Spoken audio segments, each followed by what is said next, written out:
were in Wisconsin, north central Wisconsin, and we knew of the impending storm, and we were tracking it on television and on the internet. And our neighbors, Tom and Debbie, we live right across the street from Tom and Debbie Harwell. And I would talk to Tom frequently on the phone as things got worse and worse in this area. And one particular Sunday night, I was talking to Tom, and he said, it's really, really been raining a lot. And he said, in fact, his neighbor's tree, a big giant oak tree, uprooted and fell on the house next to it and put a hole through the roof. And that's all I needed to hear to conclude that I was in the wrong state at the wrong time. We have our residence here, and we also have our daughter and her family just 15 minutes from our house. So there was a need for me to come back and to be here and make sure things are okay. Yes, sir.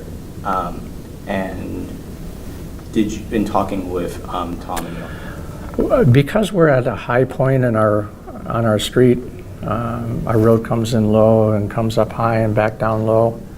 Homes were flooded at both ends of our street, but we're at the precipice and we're at the high point, so we were fine.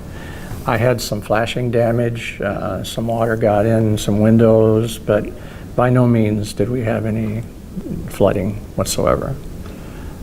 People at both ends of the street did, and so everyone, day by day, hour by hour, started to deal with that. And the evacuation became the most important issue at hand. We had the Cajun Navy, I believe. Navy in our neighborhood. We had, I spoke of the military and the helicopter lifts.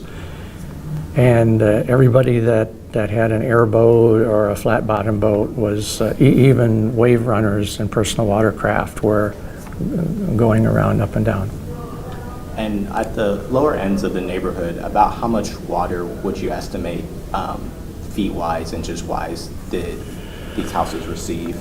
I will tell you that at the intersection of Forest Garden and Kingwood Drive, I spoke to a fella on one of these personal watercrafts, and he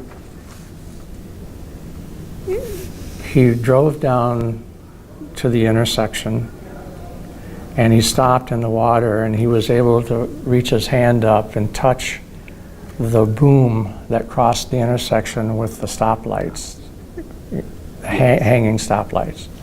So he had to have been in maybe 15 to 20 feet of water. That is, yeah. Wow.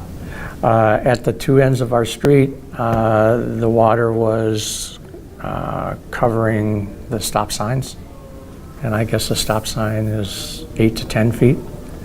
So it was significant. I think the state's response, because I know waste management and other resources came from San Antonio and other cities to help deal with that. It didn't happen right away.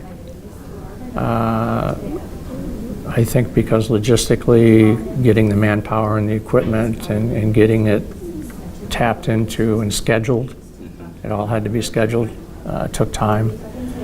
But once it started, it flowed quite nicely from my experience, from what I was exposed to.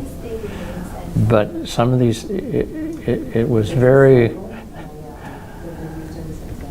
challenging to really appreciate as you drove down the street and you saw imagine everything in your house is now out on your front yard. Everything. And that was, we hadn't been through that before. Yeah, not in our area.